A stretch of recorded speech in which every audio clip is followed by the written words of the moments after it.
Welcome to Take 5, your 5-minute inspirational message from Solid Rock Drogheda. It's amazing how much the Bible has influenced the language that we speak. Every day, people use biblical expressions, often without realizing just where they originated and where they come from. Sometimes the language of the Bible, particularly in the early English translations, such as the King James Bible, is so powerful and evocative that those words still have a particular ring to them. One of those examples is in the phrase, a mess of pottage, where when you want to say that somebody has taken something that should have been treated as something of great value and importance, but has instead treated it as if it were trivial and not worth bothering about, you say that they've traded their birthright for a mess of pottage.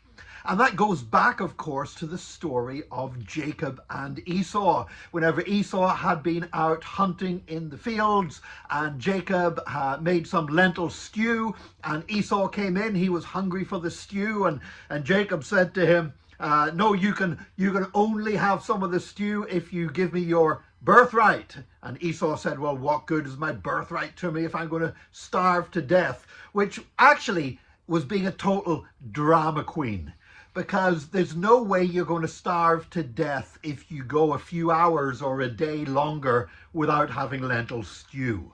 You know, if Esau was still able to stand and talk, he was nowhere near starving to death. So he's been a big drama queen, but he basically treated his what should have been vitally important to him, the birthright inherited from his father, he treated it as something light to be given away for a bowl of stew or a mess of pottage. And somehow that phrase, a mess of pottage, it sounds so much more powerful, so much more evocative. And today I still hear politicians, for example, using that phrase in their speeches when they want to bemoan the fact that people are taking something that should be very important and treating it as if it were trivial. Now, actually, the phrase, a mess of pottage, does not occur in the King James Bible. It does use the word pottage, which was an old English word for soup or stew, but the actual wording in the King James Bible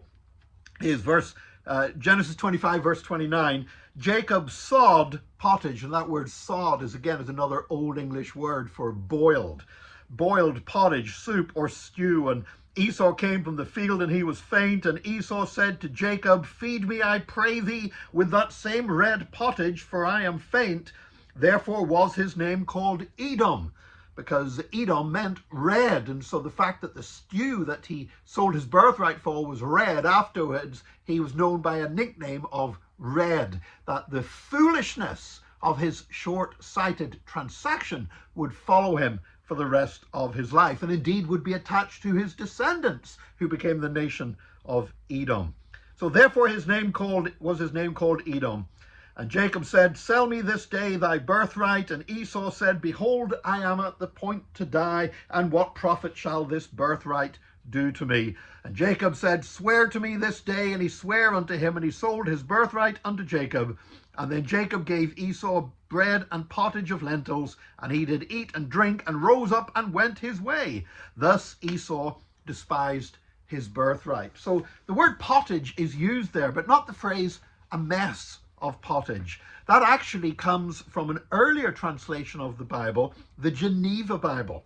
The Geneva Bible was a very evangelical, Puritan version of the scriptures, which the King James Version was actually designed to soften it down a bit. And because the Church of England, with its bishops and with the rule of the king and everything else, they wanted to sort of prop that up a little bit. And so the King James Version was designed to just soften the uncompromising biblical edge of the Geneva Bible translation.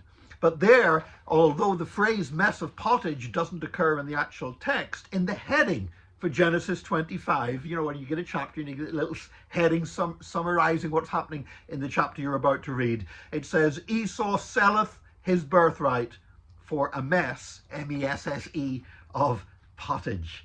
And a mess at that time meant a semi-liquid food. and pottage meant a soup or a stew. But together, that evocative phrase, a mess of pottage, I guess you'd call it known as a semi-biblical phrase, because the phrase itself does not occur in any English translation of Scripture, but nevertheless, it's a very biblical concept, that mess of pottage. And today, to be honest, if you really want to stress that something is trivial, you can say, well, it's like selling your birthright for a bowl of lentil stew. Doesn't sound that impressive, but the mess of pottage still carries that ring and that such a powerful phrase that people still use today. Just another example of how the Bible has influenced our speech in so many unexpected ways. Thank God for the influence of His Word, even today, upon society. May God bless you today. Join us again tomorrow for another Take 5, your 5-minute inspirational message from Solid Rock Drogheda.